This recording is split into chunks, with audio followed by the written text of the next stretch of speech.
हमने अपनी कहानियों में अकबर का, बीरबल का, तेनालीराम का, सबका जिक्र किया है, सबके बारे में बातें की हैं। आज हम आचार्य चाणक्य के बारे में बात करते हैं, जो चाणक्य नीतियों की वजह से बहुत बहुत प्रसिद्ध है। ये उन दिनों की बात है जब यवन सेना विश्व विजय के उद्देश्य से भारत की ओर निरंतर बढ़ती आ रही थी।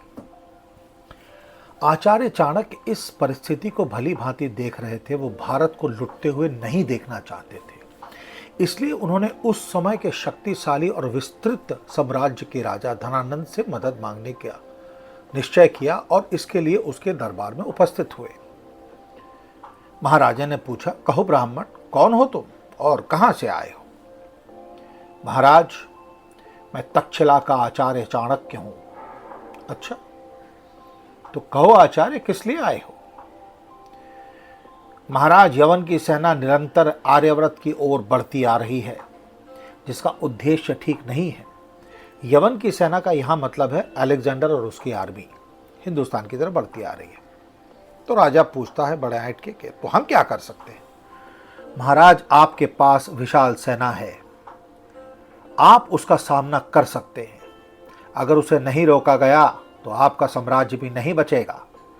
इस प्रकार की वार्तालाप दोनों के बीच में हुई, जिसमें धनानंद अपने लोभ और अहंकार से बाहर नहीं निकला और आचार्य चाणक्य को भरे दरबार में बेइज्जत करते हुए लात मारकर निष्कासित करने का आदेश दे दिया। इस प्रहार से आचार्य जमीन पर गिर पड़े और उनकी शिखा खुल गई। उस खुली शिखा को दिखाते हुए भी उन्होंने भरे दरबार में संकल्प लिया, यह शिखा तब तक नहीं बांधूंगा महाराज जब तक मगध साम्राज्य की गद्दी पे कोई योग्य राजा ना बैठा हो, और वो मैं ही बैठाऊंगा। ऐसा ही हुआ। उन्होंने कठिन परिश्रम और योग्यता से एक बेहद छोटे आदिवासी लड़के चंदू को योग्य बनाकर चंद्रगुप्त मौर्य के रूप में स्थापित किया। अब यहां एक और कहानी आती है कि उनको खिचड़ी से शिक्षा कैसे मिली। तो आचार्य चाणक्य ने धनानंद से बदला लेने और मगध की राजगद्दी पर योग्य शासक को बैठाने का प्रण लिया था। इस क्रम में उन्होंने चंद्रगुप्त मौर्य को शिक्षा, नीति, कुशलता, युद्ध कौशल में पारंगत कर योग्य बनाया। चाणक्य ने घूम घूम कर चंद्रगुप्त की मौर्य की सेना में शामिल होने का प्रचार किया। देखते ही देखते बड़ी तादाद में लोग सेना से जुड़ना शुरू कर देते हैं, आरंभ कर देते हैं। अच्छी खासी सेना का गठन कर आचार्य चाणक्य चंद्रगुप्त के नेतृत्व में मगध पर आक्रमण करते हैं। मगध की शक्तिशाली सेना के आगे वो अधिक समय तक टिक नहीं पाए। चाणक्य की योजना विफल हो गई। किसी प्रकार चाणक्य तथा चंद्रगुप्त जान बचाकर वहां से निकल भागे और एक कुटिया के पीछे जाकर छुप गए। उस कुटिया यानी झोपड़ी के भीतर एक मां खिचड़ी बना रही थी और उसका बच्चा भूखा था। मां ने खिचड़ी बनाकर थाली में परोसा और बच्चे के सामने रखा।